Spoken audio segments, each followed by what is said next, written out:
राधे राधे भक्तों, इस वीडियो में हम जानेंगे पापांकुशा एकादशी का महत्व और रसपान करेंगे पापांकुशा एकादशी व्रत कथा का। अर्जुन कहने लगे कि हे जगदीश्वर, मैंने आश्विन कृष्ण एकादशी अर्थात इंदिरा एकादशी का सविस्तार वर्णन सुना। अब आप कृपा करके मुझे आश्विन कुंवार माह के शुक्ल पक्ष की एकादशी के विषय में भी बताइए। इस एकादशी का क्या नाम है तथा इसके व्रत का क्या विधान है? इसका व्रत करने से किस फल की प्राप्ति होती है? कृपया यह सब विधान पूर्वक कहिए। भगवान श्री कृष्ण ने कहा, हे कुंती नंदन, आश्विन माह के शुक्ल पक्ष की एकादशी का नाम पापांकुशा एकादशी है।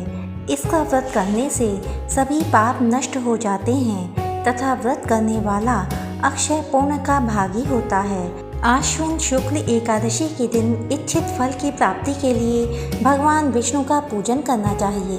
इस पूजन के द्वारा मनुष्य को स्वर्ग लोक की प्राप्ति होती है। हे अर्जुन, जो मनुष्य कठिन तपस्याओं के द्वारा फल की प्राप्ति करते हैं, वह फल इस एकादशी के दिन क्षीर सागर में शेषनाग पर शयन करने वाले भगवान विष्णु को नमस्कार कर देने से मिल जाता है और मनुष्य को यम के दुख नहीं भोगने पड़ते। मनुष्य को पापों से बचने का दृढ़ संकल्प करना चाहिए। भगवान विष्णु का ध्यान स्मरण किसी भी रूप में सुखदायक और पापनाशक है, परंतु पापांकुशा एकादशी के दिन प्रभु का स्मरण कीर्तन सभी क्लेशों व पापों का शमन कर देता है। अब सुनिए पापांकुशा एकादशी की व्रत कथा।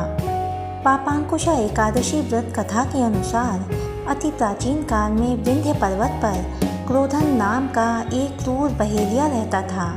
उसका संपूर्ण जीवन लूटपाट, गलत संगति, हिंसा, उपद्रव, मद्यपान जैसे पाप कर्मों में लिप्त रहा। जब उसके जीवन का अंतिम क्षण आया, तब यमराज के दूत उस क्रूर बहेलिये को लेने के लिए पहुँचे।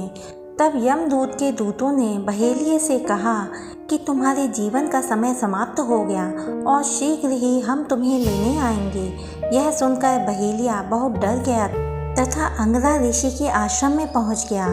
ऋषि अंगरा के चरणों में गिरकर निवेदन करने लगा। कहा कि हे मुनिवर, मैंने जीवन में अपने बहुत पाप कर्म किए हैं। कृपया मुझे कोई ऐसा विधि विधान, उपाय, व्रत, पूजा पाठ बताएं जिससे मेरे जीवन के सभी पाप कर्म समाप्त हो जाएं तथा भगवान विष्णु का आशीर्वाद प्राप्त हो, अर्थात मोक्ष की प्राप्ति हो जाए। तब ऋषि अंगिरा ने उसे आश्विन शुक्ल पक्ष की एकादशी तिथि का पूर्ण विधि विधान के साथ व्रत करने को कहा। इस व्रत को बहेलिये ने पूर्ण विधि विधान के साथ किया, जिसके परिणाम स्वरूप उसके सभी प्रकार के पाप कर्म फलन समाप्त हो गए तथा उसे श्री हरि विष्णु का परम आशीर्वाद प्राप्त हुआ। हे भगवान श्री हरि विष्णु, मेरी आपसे यही प्रार्थना है कि आपकी यह व्रत कथा जो जो मनुष्य सुने और जो जो मनुष्य कहे, उसकी सभी मनोकामनाएं पूर्ण करना, सुख समृद्धि और वैभव प्रदान करना। जय श्री कृष्ण।